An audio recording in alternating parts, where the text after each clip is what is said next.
Alors, il y a quelqu'un qui m'a contacté pour me faire part d'un cas et je vais vous partager ça. Voilà, par rapport à ce que je lui ai dit, je vais aussi, voilà, vous partager. Il faut bien écouter la vidéo. Alors, la personne est venue me voir pour me dire, ah non, en fait, j'ai un problème. J'ai eu une idée. J'ai eu vraiment une idée, vraiment, c'était bon. C'est-à-dire que l'idée que j'allais mettre en place allait me permettre de pouvoir vraiment me développer, changer ma vie et tout par rapport à ma situation. Et l'idée était tellement bien peaufinée, mais je me suis dit, bon, j'allais un peu attendre et tout, histoire de réunir tous les moyens et tout ça, pour que je puisse en fait mettre en pratique. Voilà. Et le problème, c'est que l'idée, j'ai fini par voir quelque part que quelqu'un l'avait réalisée. Et je n'arrive pas à comprendre, sachant que moi-même, j'avais demandé à Dieu vraiment de m'aider par rapport à ma situation.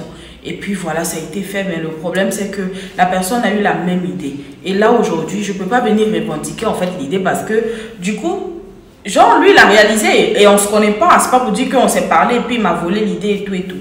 Donc, qu'est-ce que je suis censée faire en fait? Je vous ai dit ici que l'Éternel aime les enfants obéissants. Il aime beaucoup les personnes disciplinées. Dieu, lorsqu'il t'insuffle par son esprit une idée par rapport à un cas précis, il faut savoir que l'idée peut être une idée en fait qui va servir une multitude. Ou encore qui va t'aider toi personnellement à sortir d'un problème et au travers de ta sortie de ce problème-là, d'autres personnes pourront être impactées. Parce que quand Dieu établit ou quand il fait une grâce à quelqu'un, c'est pour la majorité. Je ne sais pas si vous comprenez.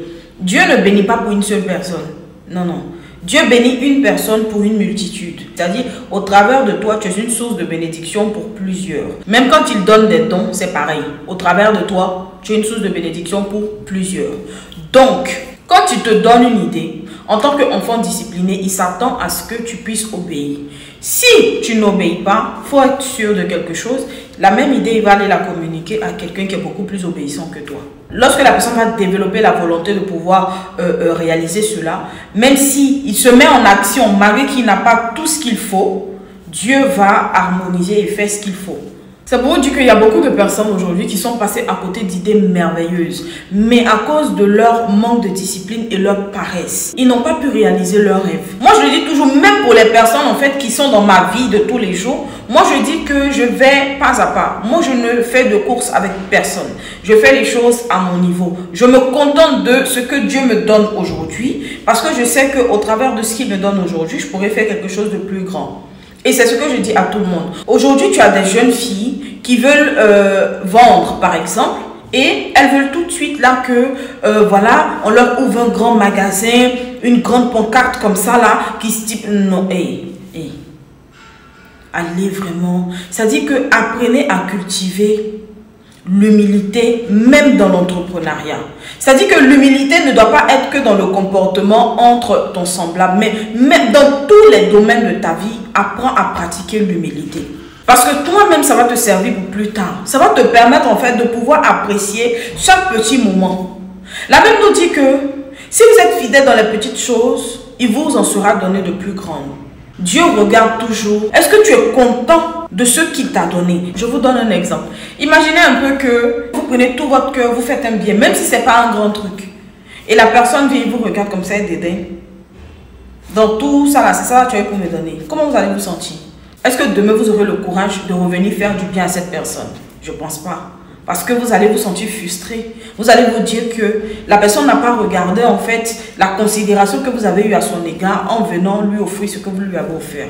C'est pareil, si vous comprenez comme ça, vous allez savoir que ce que Dieu nous donne là, il attend en fait qu'on soit déjà reconnaissant. Aussi, il y a des personnes en fait, eux, ils aiment beaucoup compter sur les autres.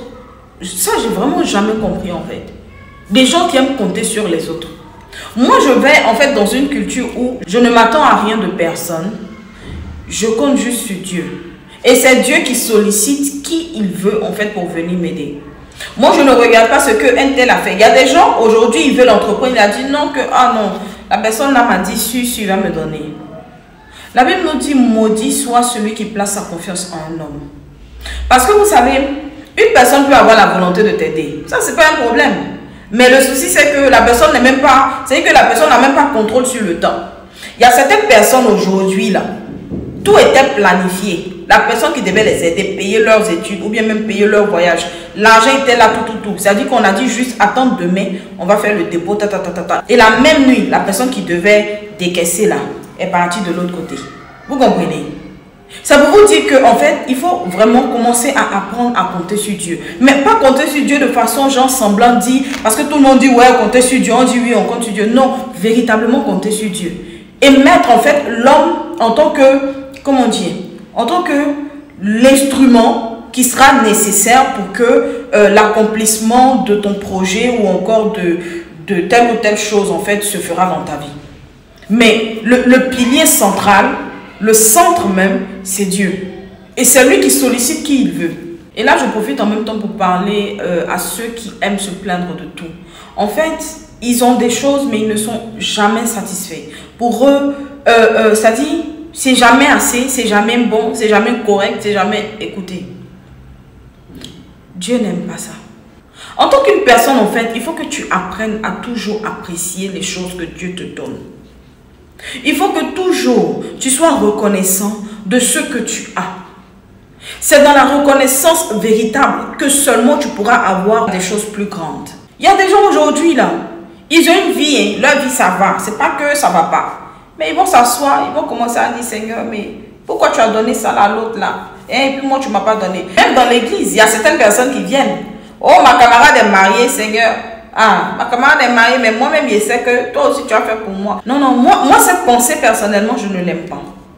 Si Dieu bénit ton ami, femme ou garçon, tu dis merci à Dieu. Seigneur, merci, parce que tu as béni ma camarade, mon camarade. Aujourd'hui, il a eu ci, il a eu ça. Je te rends toute la gloire. Point, ça s'arrête là.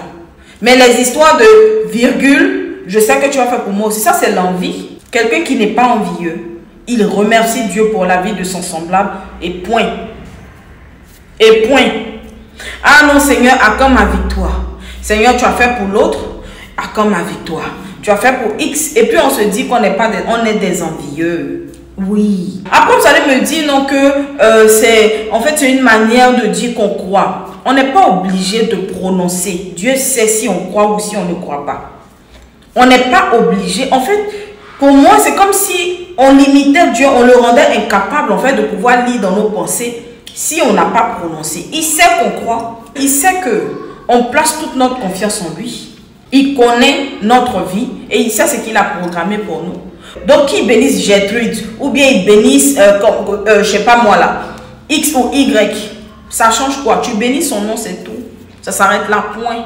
Donc pour revenir au sujet du jour, je dis et je répète, si Dieu te donne une idée, mets-la en pratique. Si tu ne le fais pas, il va aller chercher quelqu'un d'autre qui est beaucoup plus obéissant que toi. Et puis la personne va mettre en pratique. Bonsoir.